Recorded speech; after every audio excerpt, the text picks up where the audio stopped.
అంతర్యామి ఛానల్కి స్వాగతం. మార్గశిర మాసం, ఆరుద్ర నక్షత్రం, సోమవారం. ఈ మూడు కలిసొచ్చిన రోజు శివపూజకు చాలా ప్రత్యేకమైన రోజు. ఈ రోజు శివుడిని పూజించడం వల్ల లభించే ఫలితాలు అనేకం. శివలింగానికి పూజా విధానం. శివలింగాన్ని పంచామృతం లేదా గంగజలంతో స్నానం చేయించాలి. బిల్వపత్రాలు, జిల్లేడు పూలు, తులసి ఆకులు వంటివి ఉపయోగించి అభిషేకం చేయాలి. పుష్పాలతో అర్చన చేసి దీపారాధన చేయాలి. బిల్వపత్రాలతో కూడిన బియ్యం, పాలు, పెరుగు, పండ్లు నైవేద్యంగా సమర్పించాలి. ఓం నమః శివాయ మంత్రాన్ని జపించాలి. నైవేద్యాలు: బిల్వపత్రాలతో కూడిన బియ్యం, పాలు, పెరుగు, పండ్లు, సీతాఫలం, అరటి, మామిడి, నీరు, గంగజలం లేదా క్షీరాభిషేకం చేసిన నీరు.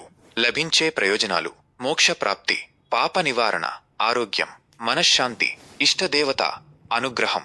గమనిక: ఈ రోజు ఉపవాసం ఉండి శివుడిని ఆరాధించడం వల్ల మరింత ఫలితాలు లభిస్తాయి. ఈ వీడియో నచ్చినట్లయితే లైక్ చేయండి, కామెంట్ చేయండి మరియు మా ఛానల్ని సబ్స్క్రైబ్ చేయండి.